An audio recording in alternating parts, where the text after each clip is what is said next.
Welcome to our channel. Let's talk about a proposal and a few advocates. I think they're fighting in the court for creamy layer for scheduled castes, SC, ST reservations also creamy layer should be implemented.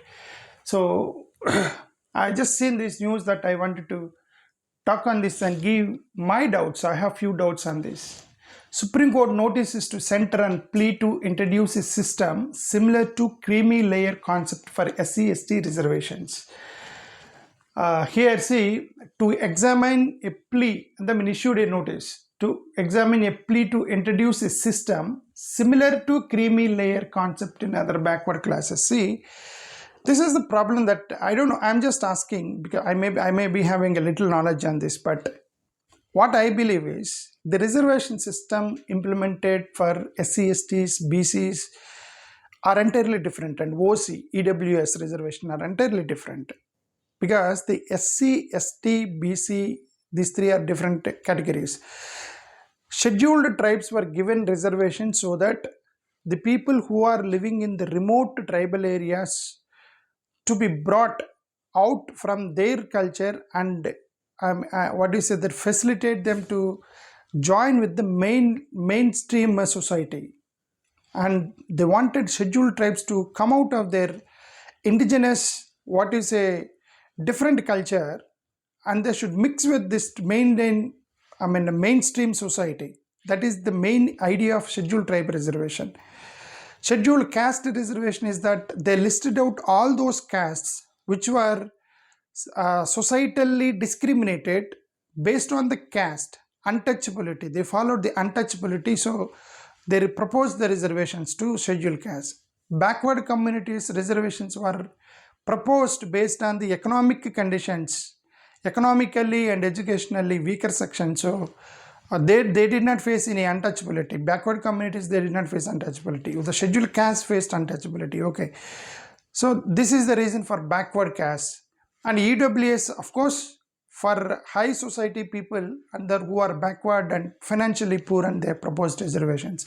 When the four categories, scheduled tribe is different reason for reservation, scheduled caste different reason for reservation, backward community different for reason for reservations, then how do you follow that the creamy layer should be implemented according to the backward classes? Because both are entirely different according to me, right? So I got this doubt. Anyway, I'm not opposing this creamy layer because it has to be carefully drafted. The creamy layer concept has to be carefully drafted because this should not be a reason to avoid to give reservations to scheduled castes. Already you are saying that not found suitable. They're saying that many posts reservation, even though they have reservations, and they're saying that not found suitable for many people. Then if you go with the creamy layer and the top level people, you will remove them the reservation list, and only the poor people will be there, and you will not find suitable from the poor people, and then you divert to the general category, and then this should not be something like a conspiracy behind this to do injustice to scheduled castes, according to me, right? So this is what see, the current reservation policy disproportionately benefited group within the SC/ST. Okay, I agree. Current reservation policy disproportionately distributed or benefited within SC/ST. That is correct. That the already used reservations are all those people who are already in government jobs. They're using again the government reservation, and then rural people are not getting chances. That is true. But how you are going to draft it is most important, according to me. And they're enjoying social clout. So enjoying social clout, that is false. Nobody is enjoying social clout. Even an IAS officer is facing caste-based discrimination in Indian society in their offices. They say that no, they are not facing, they are all, the caste is not there, and all these are just outwardly they are saying that, but still the caste-based, within the minds of the Indian society, there is a caste system. So nobody can remove that because everybody thinks inside that this so-and-so person is downtrodden and all these things. Okay, economic criteria. And they say that they need to urgently integrate economic. This is what is the Dr. B.R. Ambedkar said, socially, educationally backward communities. Dr. B.R. Ambedkar, regarding scheduled caste, he told you one thing, that scheduled caste are socially backward, socially discriminated. Where is money here? There is no economic here. There is only talk socially discriminated. They are seeing low because of a caste. They faced the untouchability. So you have to give them, uplift them. That is the main idea of Dr. B.R. Ambedkar. Where is economic here? All this actually, as I believe that the right-wing people are arguing that based on economic, based on money, based on financial capacity, based on economic condition, and these are all the right-wing argument. They ignore the fundamental social injustice, social discrimination. Remember, they're the one who showed the discrimination in the society. They're the one who showed the Dalit in the society. They're the one who are keeping Dalit outside the society. And they only say that, no, you should not give based on caste, and you have to based on the financial. So these are all arguments. The right-wing groups are doing all these arguments, okay? So economic criteria, that's what they're arguing, but I don't think economic criteria is not correct thing according to Dr. B.R. Ambedkar's intention, that social discrimination might be the criteria, and they need education. So educationally and socially backward communities, that is, these are the two words written in the Constitution of India for scheduled caste. For backward caste, they used financially, economically backward caste, but not to scheduled caste. So two-tier reservation system. That's what I said. We have to see how they, if they want to implement a creamy layer. Even the High Supreme Court Judge, Chief Justice B.R. Gavai, he also supported creamy layer. But you must be, they should not be conspiratory to do injustice to the scheduled caste. You should not do injustice to scheduled caste. Anyway, let's go. Let us wait till some draft comes out. Till then, just we are giving our opinion. So, does not involve any reduction. They say that is not involve any reduction. Does not seek to abolish or undermine, to refine them to serve their intended purpose. What is the intended purpose? There only the complainants were arguing that to refine the serve their intended purpose. What is the intended purpose?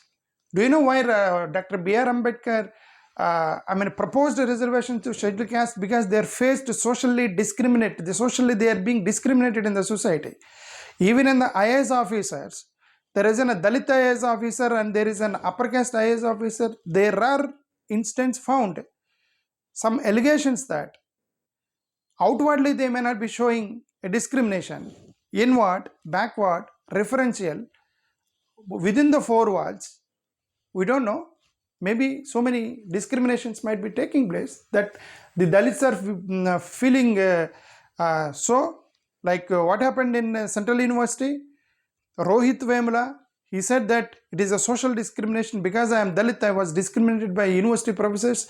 Central University, that is most highly educated society, then education, money is unable to take, remove the caste-based, the mindset of the Indian society, then that is the purpose of reservation. Then why do you convert the social purpose to the economic purpose then? What Dr. B.R. Ambedkar said, it's all about social reform, it's all about the social discrimination you are showing in the society. Right? The concept revolved around the ability of the state to assess the economic. That's what you cannot. I don't support economic term whenever you are defining about scheduled caste, because the money is nothing to do with scheduled caste.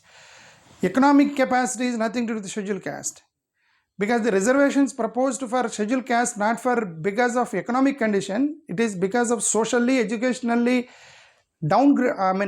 discriminated, socially, educationally discriminated. Earlier they said Dalits should not study, they denied the education, but now they are giving the education, right?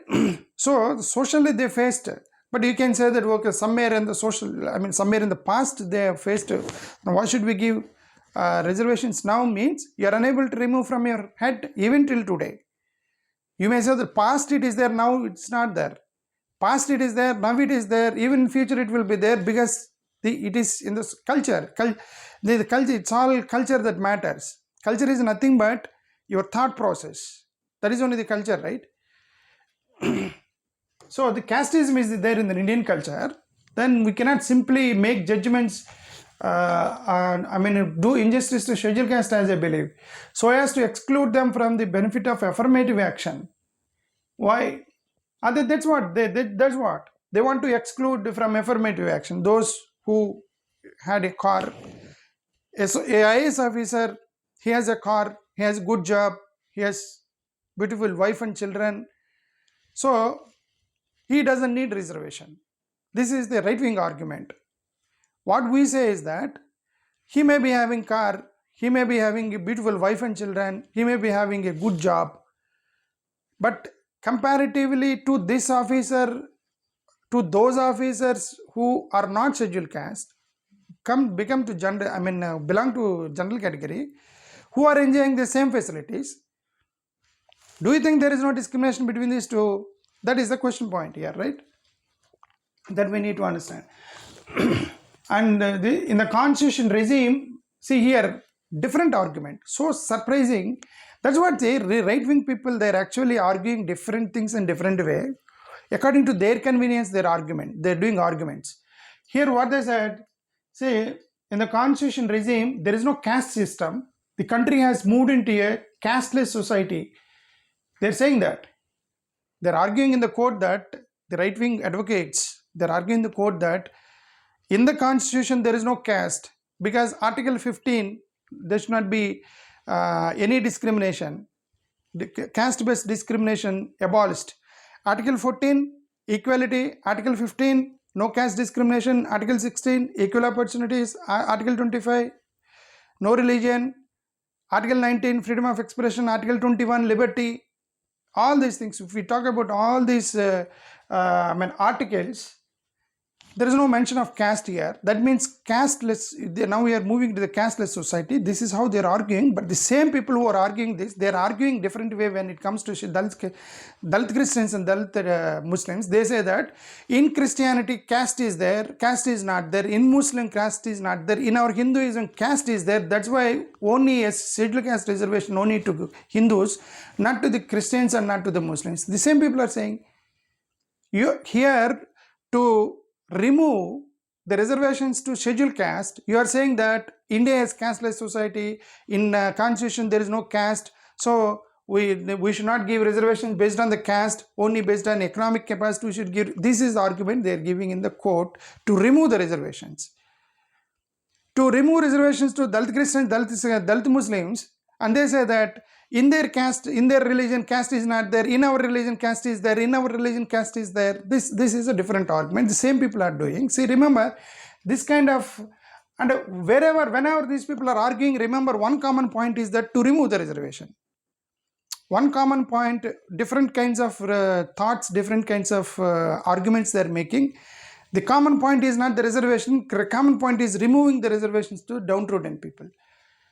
This is what I have never seen any right-wing institution or an advocate going to the court that give reservations to the so-and-so person.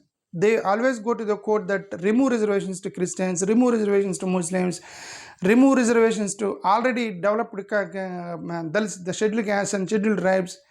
These are all arguments actually these people are doing. Let's hope they understand our agony, our problem, right? And the community has moved into casteless society. So economic and finance, again they're talking about economic and finance, status of living, vacation. This is not the reason that it's all socially and educationally backward communities for scheduled caste. SC/ST families have successfully leveraged reservations to attain high-ranking government position. That's what they move to high-ranking government position. But comparatively with the same high-ranking government people belong to the general category, they're internally facing caste-based stigma, suffering with caste-based discrimination. That is those allegations still exist in Indian society. That's a problem here, right? So in the constitutional regime, there is no caste system, and the country has moved into casteless society. This we already read just now. Okay. So this is what actually they are arguing. So let's see that anyway these are all arguments in the court, but what court gives judgment and what the center gives the reply, and then we'll update time to time on this creamy layer of scheduled caste. Okay, thank you, namaskar.